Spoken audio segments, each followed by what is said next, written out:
Long ago, in a forgotten world hidden between mountains and mist, there existed a sacred place known as the Temple of Silence. This temple was not built for kings, nor for warriors, but for those who sought truth beyond power. At the center of this temple lived an old monk named Master Kaorin. He was not famous for strength, nor for wealth, but for something far more mysterious: his absolute control over emotion. People said he had not felt anger, fear, or hatred for more than 50 years. Many believed he was not human anymore.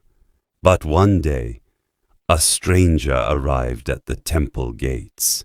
He was a young warrior named Riven. Riven was known across kingdoms as a ruthless fighter. He had conquered enemies, destroyed armies, and survived battles that no ordinary man could endure. But inside he was empty, powerful, yet restless. He climbed the mountain to meet the monk, believing that true strength still awaited him. When he finally reached the temple, he saw the old monk sitting beneath a sacred tree, eyes closed, breathing slowly as if time itself did not exist. Riven stepped forward and spoke loudly. "Old man, are you the monk they call Master Kaorin?" The monk slowly opened his eyes. "Yes," he replied softly. Riven smirked. "I have defeated stronger men than you can imagine. Teach me something worth learning, or I will leave." The monk looked at him quietly, without fear or reaction. After a long silence, he said only one sentence. "You already believe you are strong. That is why you are weak." Riven's expression changed instantly. No one had ever spoken to him like that.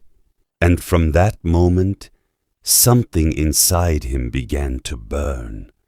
Riven clenched his fists. "Weak?" he repeated coldly. "I have conquered kings. I have never lost a battle." The wind around the temple grew colder, but the monk remained still, like stone untouched by time. Master Kaorin simply looked at him. "Strength without control is not strength," he said. "It is destruction waiting to happen." Riven laughed bitterly. "Then show me control.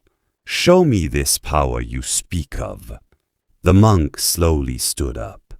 Without speaking, he picked up a wooden bowl filled with water and handed it to Riven. "Hold this," he said. Riven frowned but took it.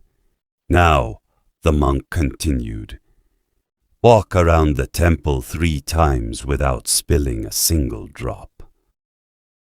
Riven felt insulted. "This is a joke," he said. But the monk did not respond. So Riven began walking. At first it seemed easy, but soon the wind grew stronger. Birds flew past him, leaves hit his face, and from the temple steps, young disciples began shouting insults at him, trying to provoke him. "You are not strong. You are just a blind warrior." Riven's anger started to rise. His hands shook. The water trembled. But he remembered the monk's eyes. Calm, silent, unshaken. So he forced himself to continue, step by step, round by round, until finally he returned to the monk without spilling a single drop. The monk looked at the bowl. "Good," he said. Riven smiled proudly. I did it. Now teach me real power." But the monk shook his head. "This was not training for the body," he said. "It was training for the mind." Riven frowned. "What does that even mean?" The monk turned and walked toward the edge of the cliff overlooking the mountains. "Real power," he said slowly, "is not how hard you strike. It is how still you remain when the world tries to break you." Riven followed him. Below them, the world stretched endlessly. Storms, valleys, kingdoms, wars. "All those battles you fought," the monk said, "did they bring you peace?" Riven hesitated. "No, but they brought me victory." "And yet you still came here," the monk replied. Silence fell between them. For the first time, Riven had no answer. That night, he stayed at the temple. He expected training, weapons, fighting techniques. But instead, the monk gave him silence. He was told to sit under the moon and do nothing, no movement, no speaking, only breathing. At first it was torture. His mind filled with anger, memories and pain.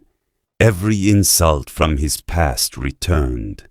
Every enemy he had killed appeared in his thoughts. His hands trembled. He wanted to stand up and leave. But the monk's voice echoed softly in his mind. "Do not fight the thoughts. Let them pass." Hours passed. Then something strange happened. The storm inside him began to slow. For the first time in years, Riven felt quiet. Not weak, not angry. Just still. And in that stillness, he saw something he had never seen before. Himself. Days turned into weeks. Riven remained at the temple. He no longer asked about strength. He no longer demanded answers. He simply listened, and slowly he changed. The anger that once controlled him began to fade, not because it was destroyed, but because it was understood. One morning, Riven asked the monk a question. "Master, why did you never get angry at me?"